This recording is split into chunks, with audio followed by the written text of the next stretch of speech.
Chapter 30 continued. O king, remember this. Brahmanayaka Ganesha is the reflection of Maya as a jiva or individual soul and conducts his divine plays with it. I have expounded the infatuating nature of Maya. It is by realizing it that a human is freed from infatuation instantly and becomes revered by yogis. Janaka said, "O dear Yogindras, if Ganesha loves devotion, then why does he not make all the deluded people his devotees? Gananatha is not dependent on anyone, so he can make deluded people his devotees. Despite this, it is incredible that he keeps them dependent and infatuated." The fifth yogi, Pippalayana, replied, "O king, Ganesha created this world to conduct his divine plays. The world is especially full of Maya and is filled with a variety of plays. While creating the universe, he intentionally created two divisions. In order to clarify your doubts, listen carefully.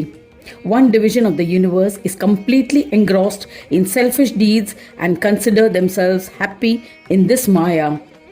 As a result, all humans and other living creatures are deluded and are wandering in search of happiness. O king, the second division of the universe comprises of those following the path of yoga. This is the path which bestows peace to the devotees of Ganesha. By following this path, a devotee can destroy moha and maya. O king, by practicing yoga, a devotee attains the knowledge of Ganapati, and the result is steadfast devotion. Such a devotee resolutely and eagerly sings bhajans of Ganesha. One should worship as one may desire. Ganesha does not insist on the path to be taken. If all the people in the world were to worship Ganesha continuously, then how could Ganesha be able to conduct his divine plays? The reason for this is not that Ganesha is dependent on others. It is because he has himself created the two divisions for conducting these plays. O king, I have expounded this. Dependence on self, Swadhina, and dependence on others, Paradhina, are experienced because of Maya. Ganesha is the one who drives them all. Actions that are performed in terms of one's prescribed duties, as mentioned in scriptures, are called karma. Actions that are free from the cycle of birth and death are called akarma. And actions that are performed through the misuse of one's freedom and that direct ones to the lower life forms are called vikarma.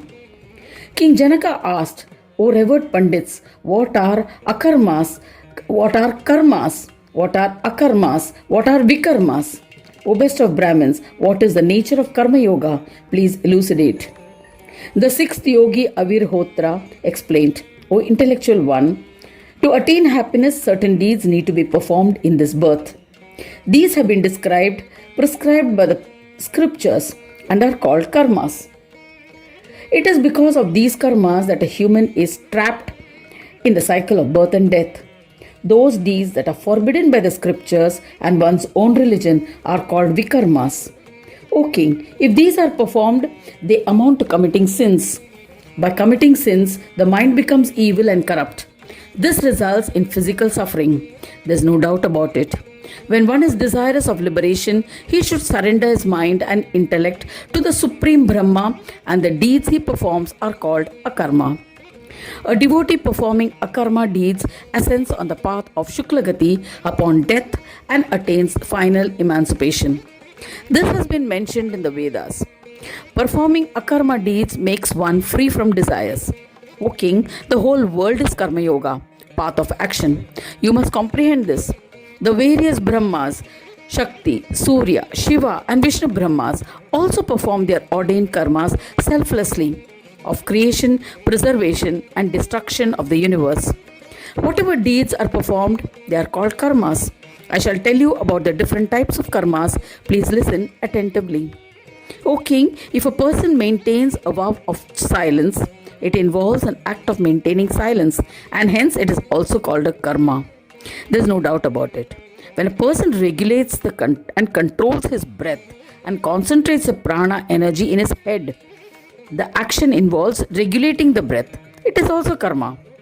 If a person subjugates his mind and observes meditation, it involves an action of restraining the mind, which is also karma. Remaining awake involves the action of awareness, and hence it is karma. Sleeping is also an act, and hence it is karma. Absence of awareness in sleep is also karma, though one may be ignorant of performing it. There are innumerable karmas. They are impossible to describe. Anyone who has a name and form can never be devoid of karma. Creation, preservation, and destruction are also the three types of karmas. They occur due to the yoga of action, karma yoga. The one which has been expounded in the Vedas as Asat Brahma has been created by Maya. Asat Brahma has a name and form, and it also performs karmas. When the name and form disappear, such an Asat Brahma becomes a form of Swananda. It is only when a human unites with the divine that he becomes a karma yogi, as his name and form disappears in this state. I have explained how Brahmas with a name and form perform karmas. The whole world and all Brahmas are dependent on karmas. There is a vast difference between karma yoga explained in Bhagavad Gita and Mudgal Puran. According to Bhagavad Gita, one must perform karmas without expecting rewards. Though a reward is not expected, the doer continues to earn rewards. The karma yoga expounded in Mudgal Puran does not grant rewards to the doer. Such a yoga is beyond the abilities of humans. Janaka then asked, O yogis, what is knowledge, jnana? How can a man acquire knowledge and become a jnana yogi?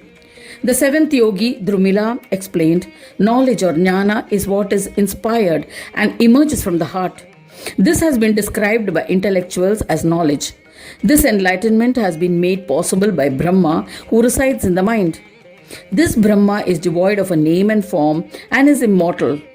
This Brahma is without a beginning and without an end. Knowledge about this Brahma is the most supreme knowledge. Once a devotee has acquired this knowledge, he acquires the divine vision, by which he experiences the supreme Brahma. In that state, different kinds of knowledge merge into one. A yogi who has attained this state is called a Jnana Yogi. Comprehending Satya and Swananda Brahma is the foundation of this knowledge.